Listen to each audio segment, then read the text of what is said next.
Well, we learned of Reverend Jesse Jackson's passing through his family. They released a statement calling their father a servant leader to the world and promised to share details of his celebration of life services soon. Reverend Jackson, of course, wore many hats in his 84 years, from husband to founder of the Rainbow Push Coalition to presidential candidate. For many people, including Reverend Al Sharpton, Jackson was a mentor. Sharpton posted these pictures and a heartfelt goodbye message to his Facebook page. He said he prayed with the Jackson family by phone, calling their patriarch a consequential and transformative leader. Sharpton went on to write, quote, "He kept the dream alive and taught young children from broken homes like me that we don't have broken spirits. He told us we were somebody and made us believe."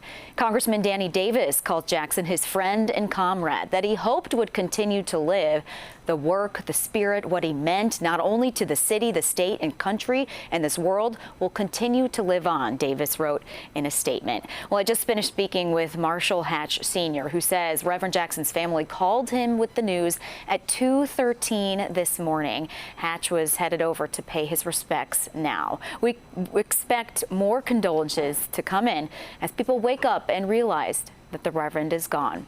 Live in the newsroom, Laura Victory, CBS News, Chicago. Lauren, thank you. Well, the civil rights pioneer had a long history of fighting for justice and equality, of course. Yeah, Jackson was born in Greenville, South Carolina in 1941. He attended the University of Illinois in 1959 and then graduated from North Carolina A&T in 1964. Now, he took over Operation Breadbasket in 1966 and then founded Operation Push in 1971. He led a boycott against beer maker Anheuser-Busch to increase the number of minority distributors. Jackson ran for president in 1984 and 1988. He boycotted CBS Chicago after the station pulled Harry Porterfield, the station's only regular black anchor, from the desk. It ended with a settlement to hire more minorities and women.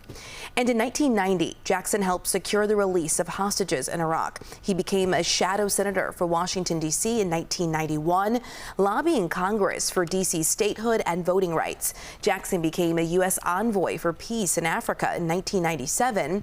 And then in 2023, he stepped down as Rainbow Push leader due to his health. We have lots more to cover, so stay with CBS News Chicago as we continue to cover the death of Reverend Jesse Jackson. We'll bring you all the reaction on air, online, and on the stream.